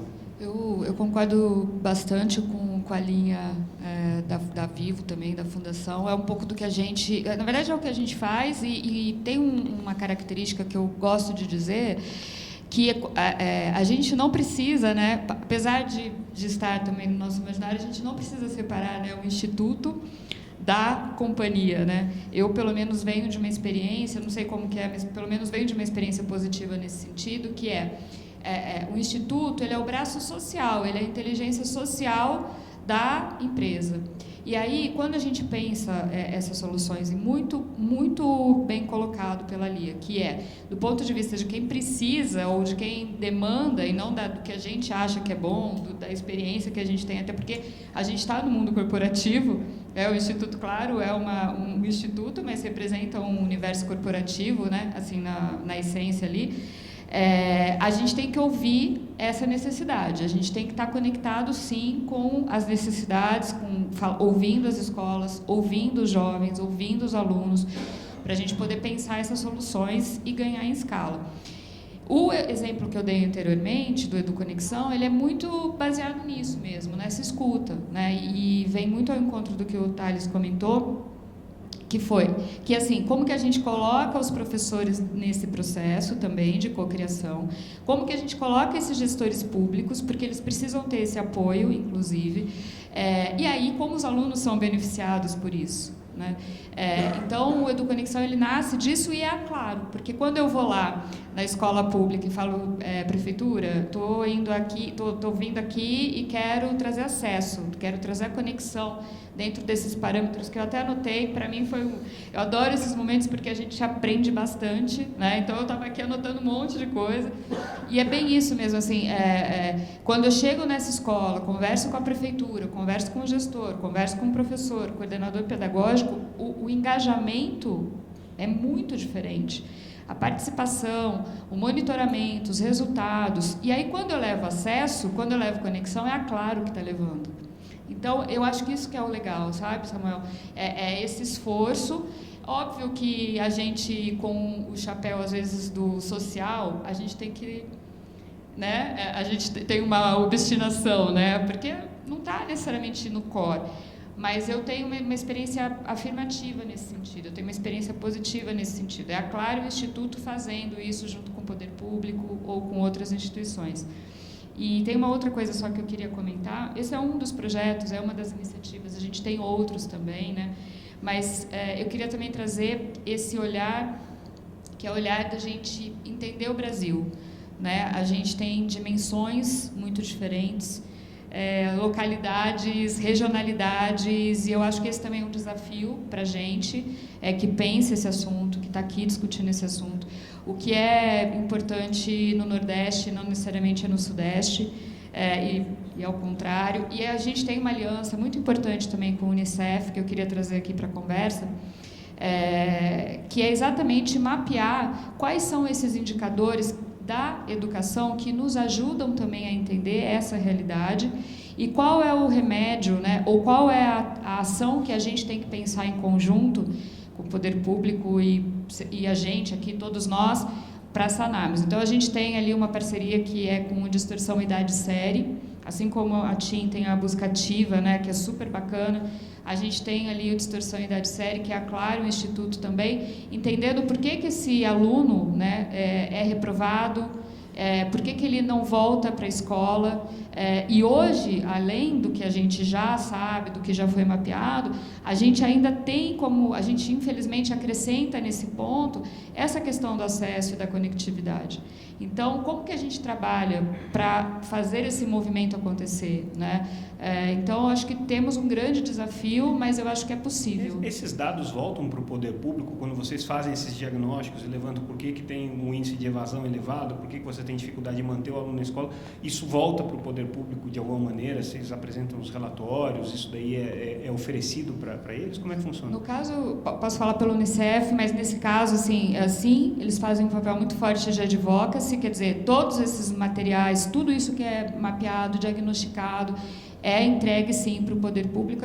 Acredito que, né, sim, não sei se eu posso, mas que é esse o grande movimento. A gente está aqui te ajudando também, a gente está trazendo informação, a gente está entendendo o que está acontecendo aqui no país, a gente quer ajudar, a gente quer fazer parte dessa solução, né? Então, existe esse trabalho muito forte de compartilhar esses dados. É interessante, tá? que eles são públicos, claro, inclusive. Márcio, eu queria que você comentasse, né, essa questão de você escalar de iniciativas de caráter social para políticas públicas, que são coisas mais complexas, e eu já te emendo uma segunda pergunta nessa mesma linha. É possível transformar isso num negócio que seja atraente para as operadoras, para que elas se empenhem em investir nesse processo como uma área de negócios, talvez não seja a mais rentável de todas, mas que pelo menos não seja um consumidor de investimento sem perspectiva de retorno? Obrigado, Samuel. Bom, complementar um pouco já as respostas que foram dadas, que de acordo, são perfeitas. Né? O Instituto TIM, pelo menos, somos recentes, né? Estamos desde 2003 aqui, a gente teve uma preocupação de colocar na nossa missão que a gente quer potencializar e criar iniciativas. A gente não colocou uma missão de que nós fôssemos os únicos responsáveis pelas iniciativas. Isso nos levou a começar uma aproximação, né, com ministérios, então com o MEC, com o Ministério da Ciência e Tecnologia, com o Minicom, secretarias estaduais. Então a gente começou a pensar nossos projetos. Quando a gente entrou no projeto, por exemplo, que foi do Círculo da Matemática, né, a gente viu que isso era uma necessidade, com base nos resultados que o Brasil estava tendo no desempenho mundial, né, conversando com secretarias, a gente via que tinha que trabalhar na base, tinha que ser junto próximo do governo municipal, tinha que ser nas escolas municipais, é ali que a gente tinha que conseguir falar, então tínhamos que ter capilaridade no Brasil, nas secretarias municipais e em algumas secretarias estaduais, falamos com os ministérios, aí fomos buscar iniciativas, aí fizemos a parceria com a Universidade de Harvard, trouxemos o Robert Kaplan aqui para o Brasil, para ele poder implementar o Círculo da Matemática, e seguimos daí para frente. Isso tem norteado muito a nossa linha de pensamento, né, de potencializar, de buscar, principalmente uma conversa muito próxima com as secretarias de educação municipais e estaduais. Dali a gente sai com as ideias de projeto, dali saiu a busca ativa, né? Dali saiu outras, como o Zeladoria Urbana, falando que aí a Secretaria Estadual de Educação fala com a de conservação, e a gente entra em algumas outras coisas para o ponto de vista de cidade. E é dessa forma que a gente vem trabalhando. E agora estamos falando muito com as universidades, também com o próprio projeto do Ministério da Ciência e Tecnologia, de formar centro de referência em inteligência artificial. Isso é outra coisa que a gente está desenvolvendo e a gente deve estar lançando aí um pouco mais para frente, junto com algumas universidades no Brasil, né? E aí, quando a gente olha, na ponto de vista de fazer uma conexão com o negócio, a gente já tinha um modelo de EAD da TeamTech, né? A gente está trabalhando internamente no desenvolvimento de capabilities digitais. Isso é uma necessidade que a própria TIM tem empresa para seus próprios colaboradores, e olhamos que isso pode ser estendido também, né? E a gente fechou parcerias, né, com quem tem, aí uma parceria privada, não com outra empresa pública, a gente faz com uma universidade, normalmente são universidades públicas que a gente trabalha, com a Croton, né, para uma plataforma de ensino à distância, uma plataforma de EAD, né? E isso a gente vê com potencial, né? Com potencial de dar para essa linha de negócio, depois ter um desdobramento dentro da nossa linha de investimento social privado. É possível esse mundo se conversarem, é possível esse mundo coexistirem, sim. Eu acho que é essa discussão que a gente se trava agora dentro das organizações. Quando a gente trouxe os conceitos agora de ESG para dentro da TIM Brasil, aqui é meu outro chapéu, que é o meu principal chapéu, o que eu discuto muito é como incorporar esses conceitos dentro do negócio. Então, parece uma coisa simples, mas quando, há 2 anos atrás, coloquei dentro do plano de Environmental Social Governance da TIM Brasil cobertura, levar cobertura para todo o país, todos os municípios, tirou isso do viés comercial, né? A empresa muda, as pessoas mudam, né? É diferente. O cara da engenharia de implantação que vai colocar, ele não está indo mais porque é o cara de marketing comercial que vai ativar aquela cidade, ele está indo, não, está dentro do plano, sabe? Você muda o mindset. E aí você vai criando um ecossistema, a gente vai fomentando, né? Então, dessa forma que a gente tem atuado, essa forma que eu acho que tem essa conexão, sim. O EAD, eu acho que é um caminho, né, dessa linha de negócio, mix linha de negócio e acaba linha de investimento social sendo um desenvolvimento natural, né? Desenvolvimento natural, essa conexão e essa convergência que vai acontecer. Até porque, né, gente, vamos tirar a lição do que aconteceu com o surgimento da própria internet e a indústria de telecomunicações. A indústria de telecomunicações basicamente viabilizou a internet, mas não ganhou praticamente nada do valor que a internet criou para o ecossistema digital, né? Ficou tudo com outras empresas. Conectar a escola, você na verdade está recriando esse processo de levar a conectividade para algum lugar, está dando internet lá. Por que não, né, botar os atores de telecomunicações como parte, né, da cadeia econômica, né? Acho que esse é o desafio que se coloca para os gestores, né? Esse foi um ponto que o Thales trouxe, né? Fala dele, foi muito interessante. Não é mais só conectar, chegar com a conectividade da escola, como trouxe também. Você tem capacitação dos professores, você tem que fazer o uso, como você chega na ponta, para o aluno utilizar, com você com método. Acho que essa discussão agora sendo travada é a oportunidade que os operadores têm dentro do GAP, dentro da própria ASCA. Dani, desculpa. Não, eu só ia complementar, que eu acho que essa discussão é muito rica por isso, né? E aí esses últimos 2 anos acho que foi acelerado, obviamente, pelo momento que a gente viveu, né? E coisas que a gente começa a ouvir que é assim, vamos pensar num modelo de negócio social dentro da Claro. E isso tem sido uma discussão muito rica, né? Fomos até questionados por alguns parceiros. Eu não quero de graça, né, necessariamente, quando a gente fala de inclusão, não precisa, mas assim, vamos pensar num modelo diferente de negócio. E isso foi muito interessante, e as nossas áreas de negócio, elas entraram nisso e toparam esse desafio de pensar outros modelos de negócio. Então, eu só queria complementar, porque eu acho que isso fato, aconteceu, e a gente redescobriu também outras formas de fazer, né? Então, a gente teve alguns bons exemplos nesse sentido. Então, acho que só você falou e eu lembrei dessa situação também. Thales e Marisa, eu queria que vocês comentassem. Vocês dois tocaram em um ponto que eu acho importantíssimo e que eu já talvez fiquei como uma das mensagens desse evento, que é a conectividade. Não é tudo, né? Tem um monte de coisa que vem depois em cima da conectividade. Mas qual é o primeiro passo? Por onde que a gente começa? É a conectividade mesmo ou tem que começar tudo ao mesmo tempo? Claro. Posso fazer um comentário ainda da pergunta anterior? Porque eu acho que esse é um desafio para todos nós aqui. A gente falou de futuro, a gente falou de tecnologias, e quem gosta de tecnologia se apaixona quando começa a falar, 5G, eu nem imagino como vai ser minha vida e tudo. Mas para a conectividade na educação, a gente precisa de inovação e precisa de coisas disruptivas, não na tecnologia. O que a gente precisa é de modelos de negócios disruptivos, porque essa é uma dificuldade. O ano passado, quando a gente, ou nos últimos 2 anos, 1 ano e meio, quando a gente ficou trabalhando para criar o GRIA de conectividade na educação, que é para orientar o gestor público a contratar a conectividade, uma das coisas que a gente viu ali é a dificuldade de ter inovação. Então, inovação em modelos de negócio. Quando a Milene fala de comprar como serviço, porque é isso que a gente pensa. O dia inteiro a gente ouviu gente falar aqui que o gestor tem dificuldade, que não sabe como comprar, que não sabe como escolher, que não sabe fazer eu não sei se o termo é ata de preço, lista de preço, termo de referência, esses eu não sou muito familiarizada, mas é isso, não sabe comprar, não sabe fazer um edital. E aí, a minha pergunta é, dá para fazer uma solução de conectividade como serviço? Dá para entregar? Não é entregar o dispositivo como serviço, fiquei feliz, Milene falou que dá. Para entregar como serviço. Agora, minha pergunta para as operadoras, do serviço que vocês prestam, o que é que dá para fazer como serviço, que ela pague, que as escolas possam pagar com os R$ 3.892 que elas recebem por ano do PIEC, uma escola que tem 400 alunos. Então, assim, o que ela pode contratar como serviço com esse dinheiro? Dá para fazer conectividade aí, pessoal da Cisco, ou todo mundo, dentro dos ambientes da escola, como serviço? Então, é isso, esses modelos inovadores, quando a gente fala lá, se vocês olharem no guia, a gente fala isso, a gente fala de consórcio.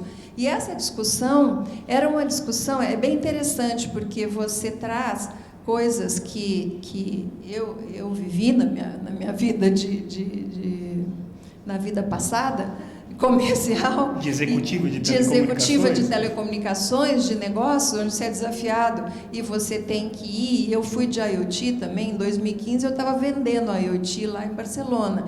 Então, assim, você fala com empresas de navegação e tudo, e assim, dá para trazer? Sim, mas aí a gente chega aqui e a gente olha as políticas públicas. Para mim, assim, é maravilhoso ver essa lista de políticas públicas e de fontes de recursos que foram apresentadas aqui hoje.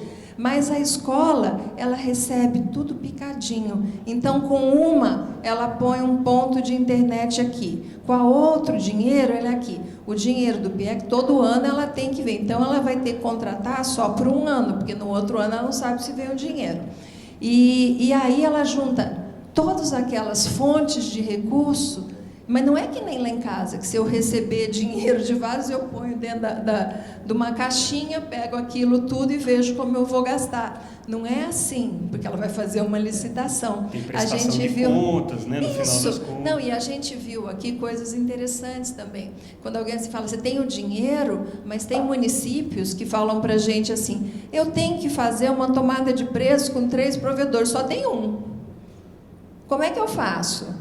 Eu tenho que apresentar 3, mas só tem um que trabalha. Então, eu vejo que o que a gente precisa é inovação em vários aspectos, tá? Então, me desculpa de não responder a tua pergunta. Não, mas foi ótimo você ter trazido isso. Porque eu acho que essa é a próxima discussão. E assim, a gente colocou o pano de fundo da educação conectada. Mas onde que está a inovação, que não é no óculos de realidade virtual, é na forma de contratar, é na forma de ensinar. Outra coisa que a gente ouve muito também é o seguinte, quando eu pergunto assim, mas quando a gente está falando de política pública, né, vamos lá, vamos defender o projeto de lei, vamos pedir para derrubar o veto da lei, e aí as pessoas...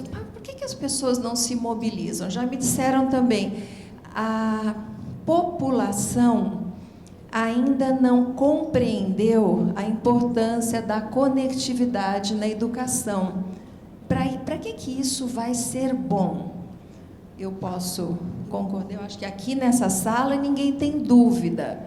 Mas será que para a gente ter apoio dos pais, dos alunos, dos professores, dos gestores, será que eles entenderam por que isso é bom? A gente vê uma escola pequenininha lá, tem 8 alunos, só tem uma professora, é multisseriado, e o aluno que tem uma deficiência não pode se matricular porque a escola não atende.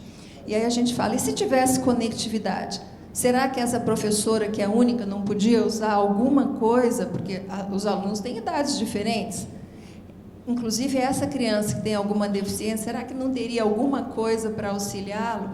Então, eu acho que a gente ainda precisa entender e vender a ideia de por que conectividade na educação é importante. Talvez por aí eu responda a sua pergunta, de por onde começar. Eu acho que começar é estudando mesmo, sabe? Que nem na escola. É aprendendo o que é, para que serve, por que é bom, por que é bom para mim, por que é bom para as crianças, por que é bom para a cidade, por que é bom para o país. É por aí. Legal, né? Ótimo. Ótima análise, seria uma ótima conclusão se a gente não fosse passar para o Thales e para a Milene. Então, Thales. Eu fico feliz porque eu só preciso reforçar o que a Marise colocou. Eu acho que você respondeu sim, Marise. Eu acho que se eu pudesse complementar aqui a sua pergunta, Samuel, eu acho que quem tem que decidir por onde começar não somos nós, são os gestores e são os diretores escolares, são as pessoas que estão com o pé lá na escola e nas secretarias. Então, acho que o primeiro passo é empoderar e fortalecer esses gestores para que eles tenham um diagnóstico claro de onde eles estão e qual é o passo que eles têm que dar. Porque eu posso ter uma escola que já tem uma conectividade suficiente para uma aprendizagem de impacto, mas eu não tenho as competências digitais necessárias. Eu posso ter uma escola que tenha professores capacitados, eu posso ter uma escola que tenha conectividade, mas que não tenha dispositivos, ou que não tenha um recurso educacional digital específico para o desafio de letramento, de evasão escolar. Então, dar esse ferramental para que o gestor das escolas, o gestor das secretarias possam indicar por onde começar, me parece o melhor caminho do que pensar um modelo que funcione para as 5.500 secretarias de educação no Brasil. Esse é um caminho para responder. O outro, eu acho que é muito o que a Marise colocou. Existe um desafio do ecossistema de não encaixar o seu modelo para as escolas, mas pensar o que a escola precisa e construir esse modelo para as escolas.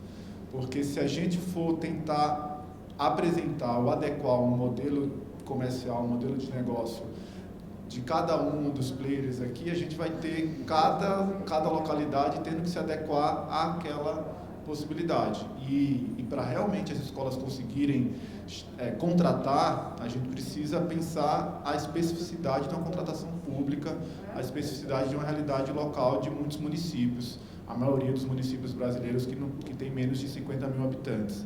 Então, acho que tem um esforço nosso de inovação no modelo de oferta desses serviços. E não é só pensar, e aí eu acho que não precisa rebaixar a qualidade do que está sendo ofertado. A gente tem que ofertar a melhor qualidade de maneira inovadora. Temos condições para fazer isso, temos conhecimento, temos investimento privado, temos terceiro setor engajado, temos, pela primeira vez, talvez, no Brasil, um universo de quase 10 bi em investimento em tecnologia educacional para os próximos 5 anos. Então, parece que a tempestade perfeita está formada. E se a gente não tiver esse olhar duplo, a gente vai perder aí o fio da meada. Perfeito. Milene, eu queria que você comentasse um pouco essa fala da Marise sobre alternativas, modelos inovadores de propostas de negócio, né? Você conseguir chegar com uma solução turnkey, vamos dizer assim, usando o termo de telecomunicações, né? Em que você já entrega o produto pronto. Será que é possível isso? É possível e faz muita diferença para quem está contratando, né? Porque algo que eu não destaquei na minha apresentação, mas que é muito importante, é que um modelo de negócio as a service, que pode ser a internet das coisas, né? As a service, com aquela configuração de integrar várias soluções, dispositivos diferentes e oferecer como um serviço único, é customizável. Então, você pode escolher o que você quer implementar, o que você pode implementar. Então, você pode começar devagar e ir aumentando. Você não precisa chegar com uma sala de aula que já tem tudo, né? Todos os alunos e professores com o ICPC de ponta, lousa digital e tudo mais lá, e óculos de realidade virtual para quem não estiver na sala. Não é esse o ponto. Você pode começar com um modelo de negócio num modelo que foi customizado para uma necessidade específica. E isso faz muita diferença, porque hoje o que a gente já identificou? Nós vimos, por exemplo, secretarias, né, que estão adquirindo notebooks para os seus estudantes, aí abrem uma outra licitação para adquirir os dongles, os SIM cards, e aí abrem com a conectividade, né? Aí agora estão vindo os recursos para conectividade. A pessoa, o que eu vou fazer com essa conectividade? Então, ela tem que ficar olhando para diferentes frentes, né? Para poder conseguir o início, que é o computador conectado. Então, quando você parte para alguém que oferece, olha, a gente tem isso tudo, mas você pode começar colocando, por exemplo, 5 computadores por sala de aula conectados já com internet XYZ.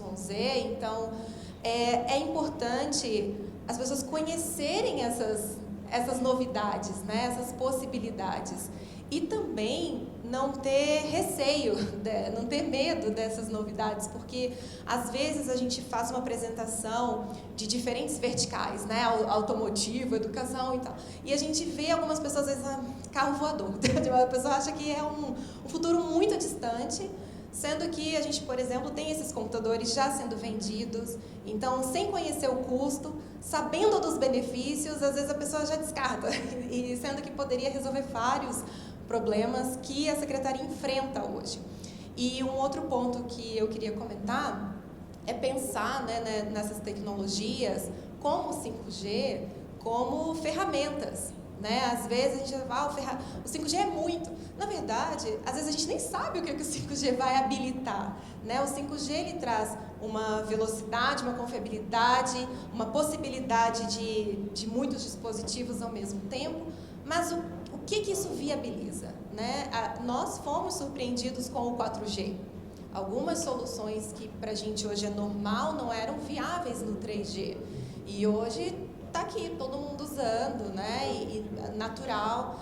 Então, é só esse ponto que eu queria complementar, que o 5G está chegando no Brasil. Aliás, ele já chegou no Brasil, né? A gente já teve o leilão, então o que ele vai habilitar? A gente não sabe, então é importante que a gente conheça as soluções que forem aparecendo, né, a partir dessas ferramentas. Esse é o nosso esforço aqui, tentar fazer com que essas informações circulem. Gente, a gente já está estouradíssimo no tempo.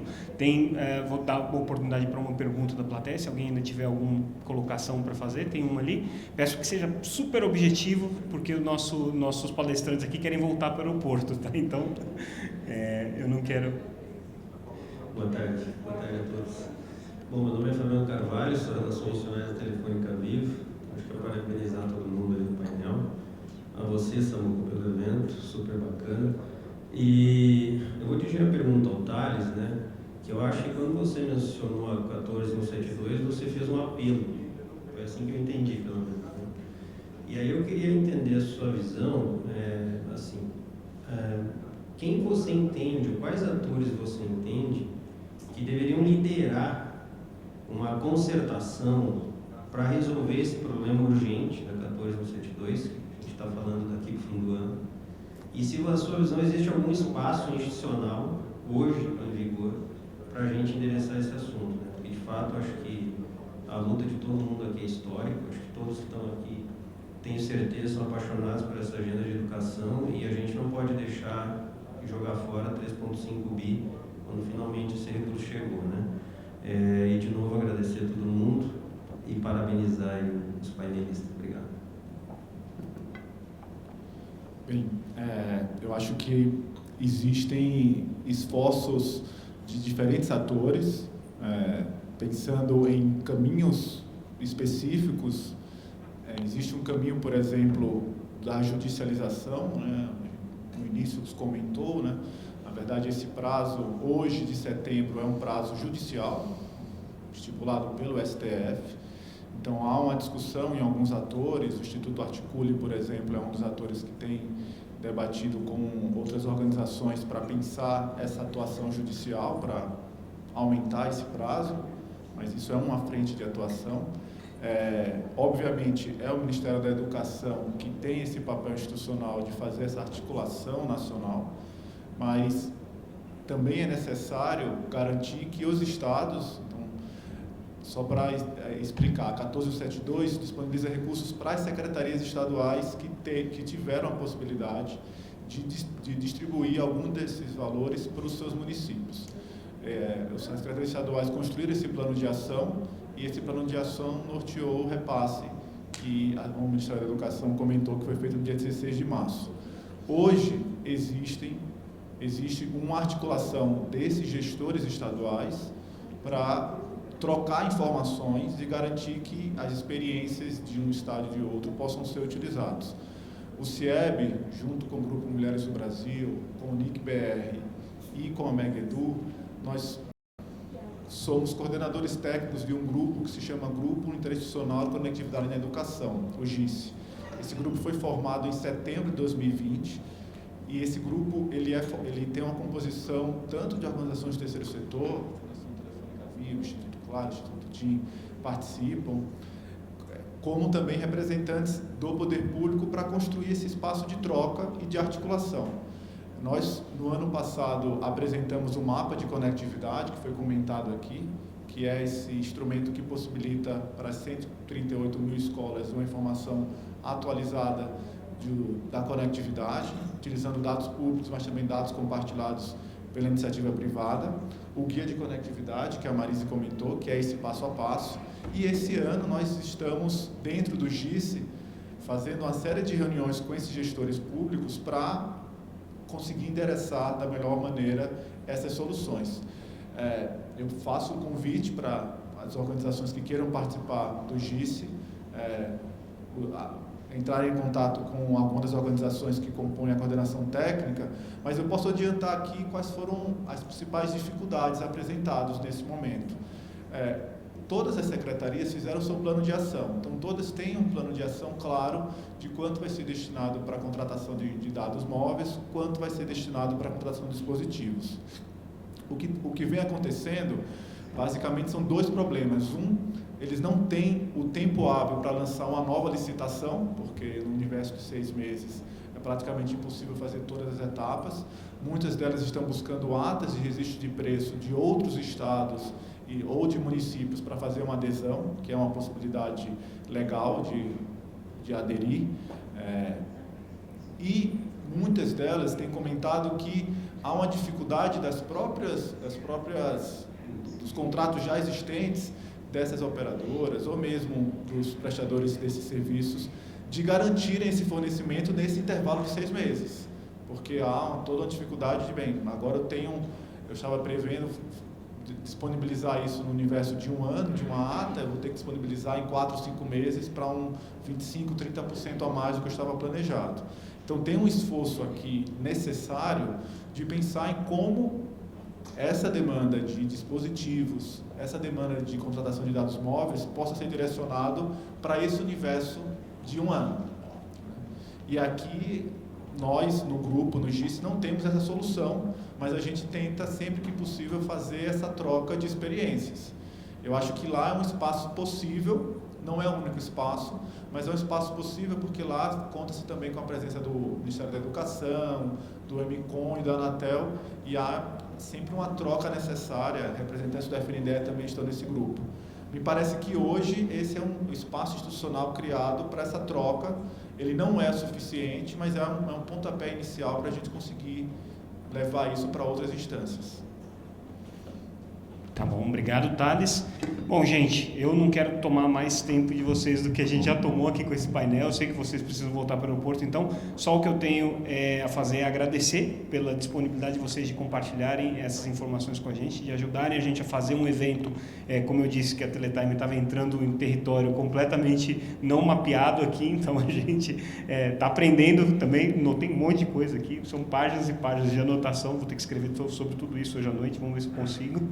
Mas peço uma salva de palmas para os nossos palestrantes e palestrantes.